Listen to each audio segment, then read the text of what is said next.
Hello again.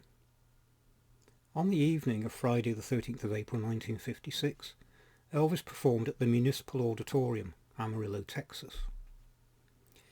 RCA wanted to build on Elvis's early success and were pushing for tracks for his next album. Elvis and his band were touring, and so a small plane was chartered to fly Elvis, Scotty, Bill and DJ Fontana from Amarillo to Nashville for a one-day session. A small plane was chartered from the Planes Aero Service, based in Amarillo Air Terminal, for the overnight trip.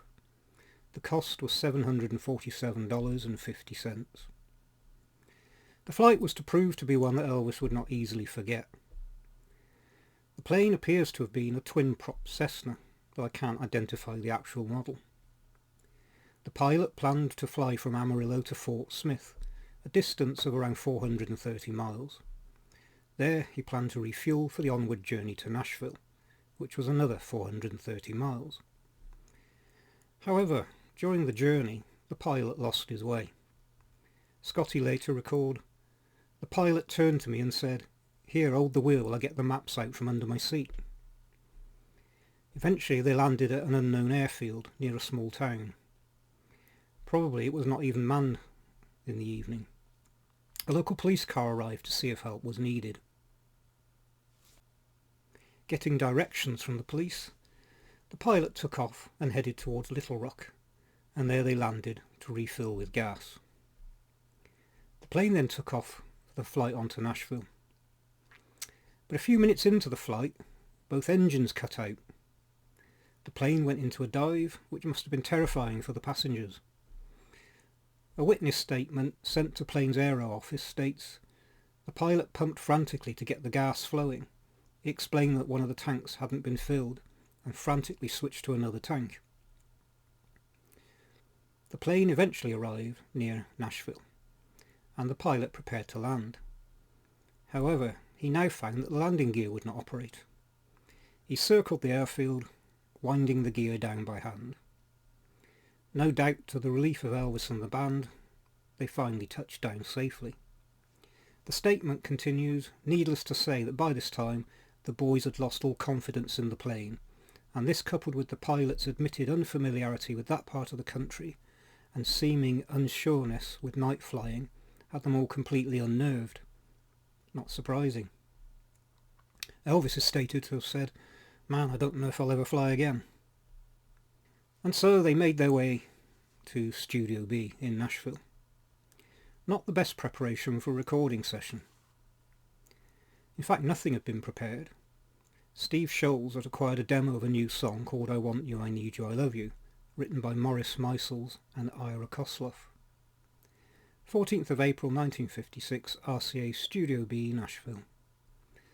Elvis on rhythm guitar, Scotty on lead, Chet Atkins on guitar, Bill Black on bass, DJ Fontana on drums, and Marvin Hughes on the piano.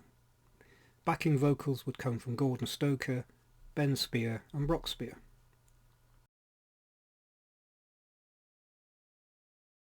Unusually for Elvis, it's said that he struggled to master the lyrics of the song, and after 17 takes over 3 hours, they were still not happy with it. It seems everyone was frustrated with the lack of progress, and Steve Scholes called an end to the session. Needing to get something out of the session, he worked on the tapes and spliced takes 14 and 17 to produce a successful master. 4th of May, the single "I Want You, I Need You, I Love You", backed with "My Baby Left Me", was released. RCA had pre-orders of over 300,000, the biggest in the history of the company up to that point.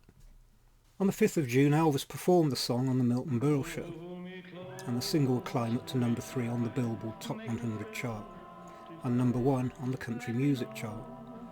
It would sell in excess of 1.3 million copies. In the UK,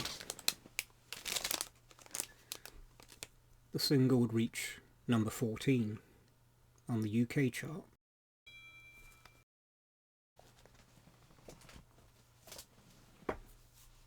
It is a song largely overlooked by the general public.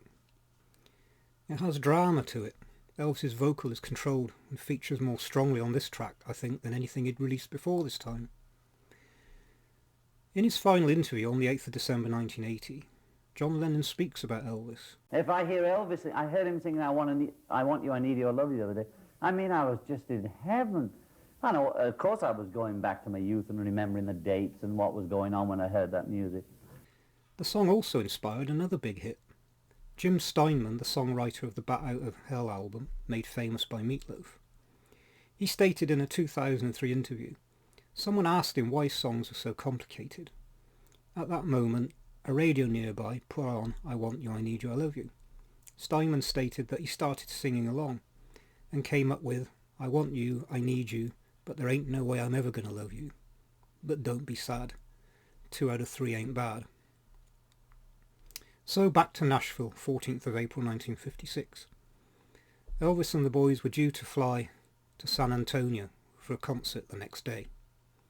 They reluctantly returned to the airfield and boarded the Cessna. During the flight, bad weather closed in, and the passengers grew increasingly uneasy. The pilot did not seem to have any up-to-date weather information, and so they insisted that he land at the nearest airfield. Refusing to continue with this plane or pilot, the 4 men booked seats on an American Airlines flight to their final destination. Tom Parker demanded a refund of $223.60, the costs of the tickets to San Antonio. When you consider that there's actually quite a list of music stars who have died in airplane crashes, we have to think ourselves lucky that Elvis and the boys weren't added to that list. Till next time, bye for now.